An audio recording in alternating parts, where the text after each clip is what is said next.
Hi, hope you're doing well. Today I plan to talk about trauma as relates to Hamlet. And uh, my usual disclaimer: I'm not an expert on trauma or on addressing it. I have experience with trauma, so I have PTSD, and I'm an expert on poetry. So I was helped by the movie Hamlet to look at the play Hamlet as a possible reflection of Shakespeare's trauma. Um, I found the movie incredibly moving and really trying to think of the right way to put it. Archetypal, maybe. It for me, it powerfully uh, dismantled a lot of what had surrounded my own views of the loss of uh, William Shakespeare's son, and grounded it in territory that was to me very theatrical, in of course a cinematic way, um, but almost kind of ritual, and it helped me to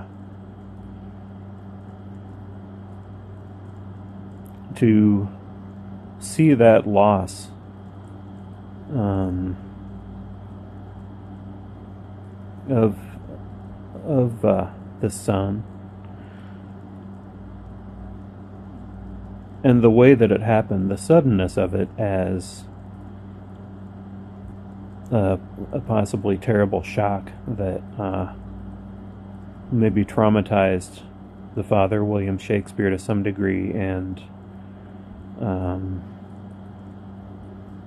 drew him to take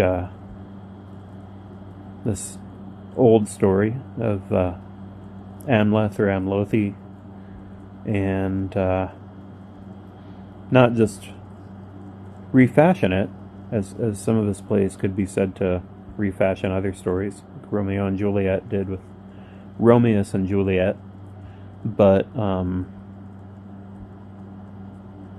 draw poetry out of it that, of course, has resonated incredibly for a very long time. And the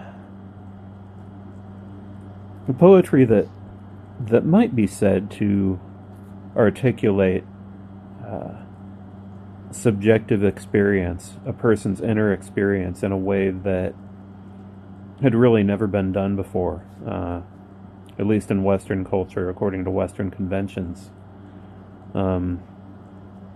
Hamlet's ways of talking about what was going on inside of him, I believe, were revolutionary, coinciding as they did with the emergence of humanism and Descartes' cogito ergo sum, I think therefore I am, and this idea that the individual person could be tremendously significant.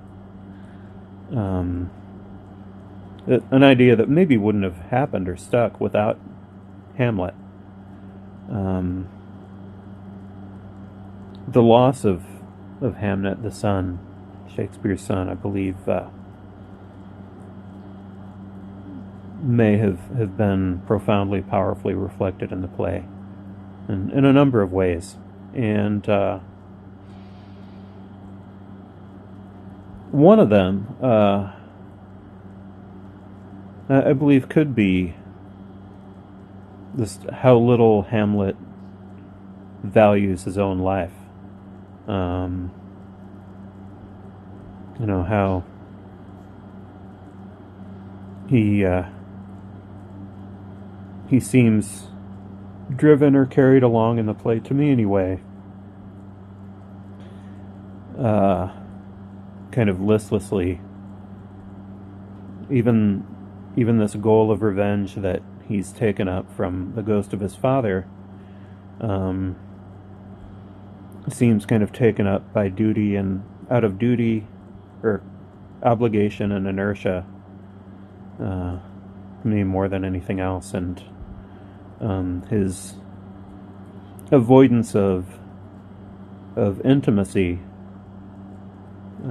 maybe of any kind, definitely of a romantic kind, with Ophelia, I think also could reflect a deep sense of shock, and maybe more than just depression. And again, saying all this not as an expert on depression or trauma, but just speculating with expertise on poetry, kind of anchoring it,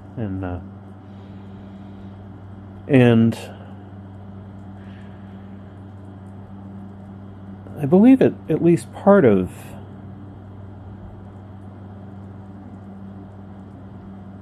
a possible trauma response that shows up in the play too is a kind of fragmentation. One that happens within Hamlet, as he's kind of at once the actor, the son, the prince, the vengeful figure, and playing a variety of social roles that all involve being at a distance or removed from other people. The accuser, the arguer, the underminer, the overwhelmer, rather than someone who can really love and get close to people, which certainly Shakespeare tried to represent in other plays of his. Definitely Romeo and Juliet, and then even Henry V, and a number of others. So Hamlet, the character, seems kind of personally deeply fragmented away from intimacy in a bunch of directions, away from actually letting people in, and then I believe the play overall shows that also, that it's fragmentary in its appropriations. In Shakespeare, normally drew from a number of different sources and presented them in ways that were not always kind of seamlessly subsumed to one authorial voice, like the songs in the plays maybe tended to be presented in the voices of the authors that they who wrote them. And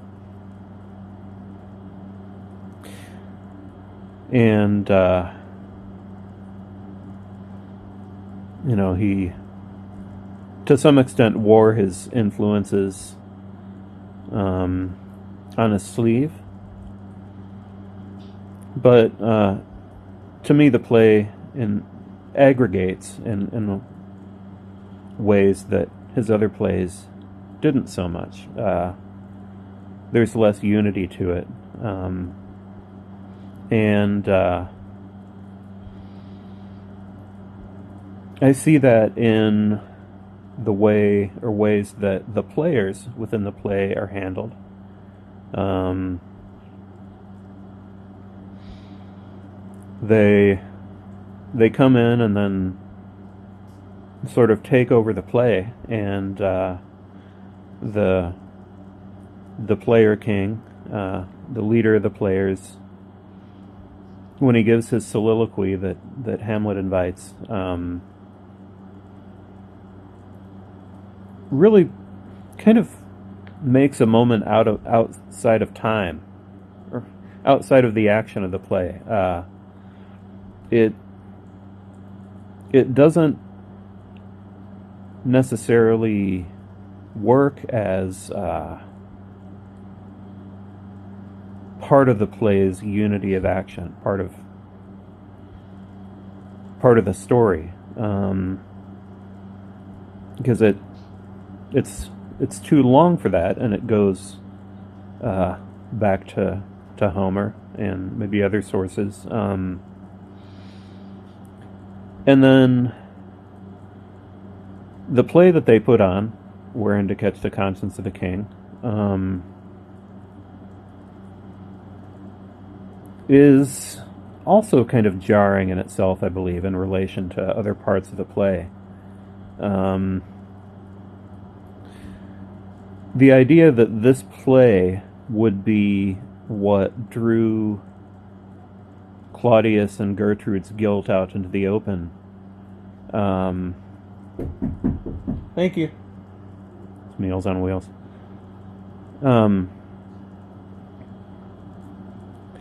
Is, to me, I mean, whether it's likely or unlikely isn't that important, but with so much of the play being about skepticism, about not believing, the outward appearance, what the people in power, the official people, seem to be presenting, or seem to want you to believe. It's at odds with that, and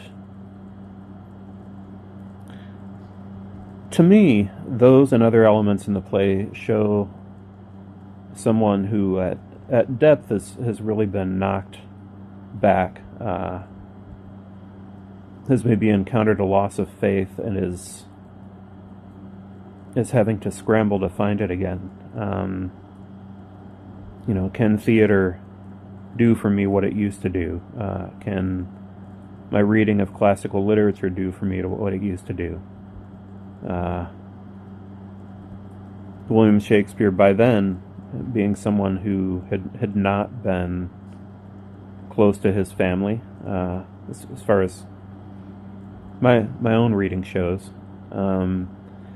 and for whom the theater and reading of classical and other authors had maybe been life, the totality of life. To have this loss, that happened outside of all that happened in a part of his life that he often didn't tend to, but that was very core to who he was, I believe could have compelled a crisis that the play in part represents. He maybe was less equipped to be a grieving father than a lot of people were, just because of his intense focus on his work, and his work showed,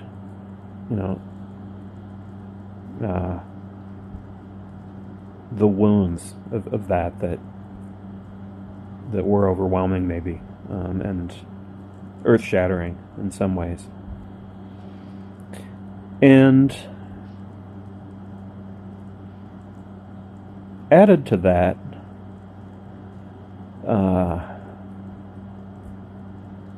I believe there's maybe a sense of identity confusion, a sense of loss of identity, manifested in the play, partly in how the play was performed, um, like the movie Hamlet showed. I guess it's thought that along with playing the player king, the leader of the players, Shakespeare himself also played Hamlet's ghost. And in practical terms, maybe it wasn't unusual for one actor to play more than one role in the play, but he played two figures who were kind of in the play but not of the play. The ghost, who no longer belonged to the world that the play was set in, because he no longer belonged to the human world. And then the leader of this theatrical group that all came from somewhere else, and had this ended up with this unusual role in courtly life, but didn't have anything like that before. And then there are the two Hamlets in the play, and the epigraph to the movie, maybe epigraph to the novel too. I hope to read it soon, but the epigraph to the movie said that Hamlet and Hamnet were interchangeable names at the time. And so the name of this suddenly catastrophically lost son appears twice in the play as arguably the two most significant characters in the play. Hamlet the prince, the living son, of course, the main character, and then Hamlet the father, whose appearance as a ghost drives the whole action of the play. And his appearance starts the play, and then of course his giving this mission to his son, this terrible mission, is what the play overall is about. And there's an oddness in that too, that I believe may show William Shakespeare kind of at sea with the trauma of this loss.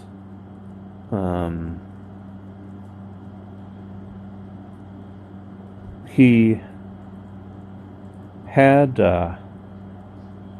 plenty of experience in his poetry of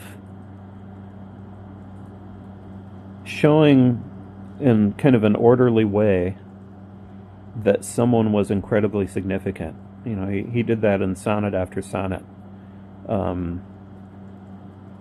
using the sonnet formula or sonnet norms to develop methodically messages about the person the sonnet was written about, how attractive they were, how much they deserved love, romance, sex, and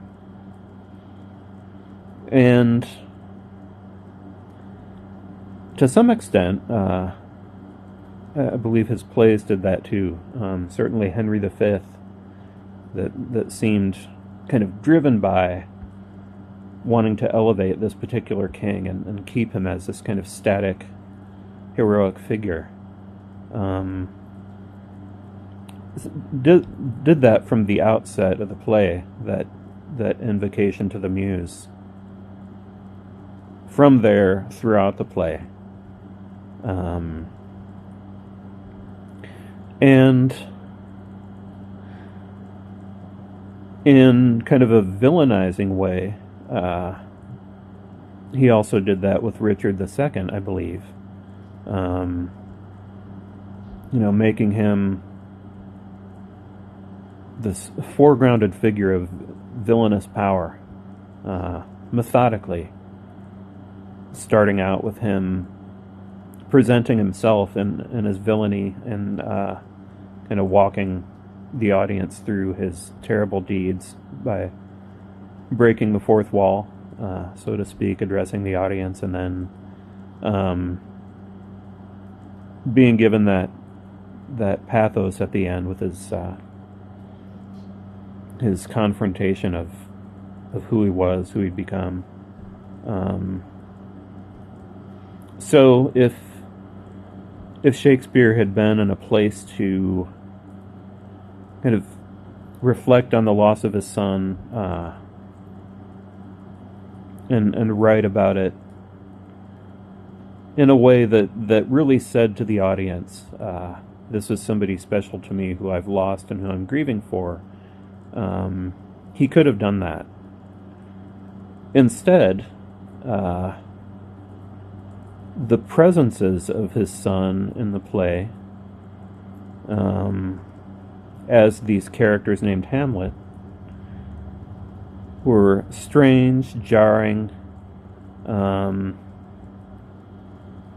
in sources of tremendous upheaval, sources of violence, sources of an utter loss of all order of the world that had been kind of defined by the monarchy in the play, the family in the play.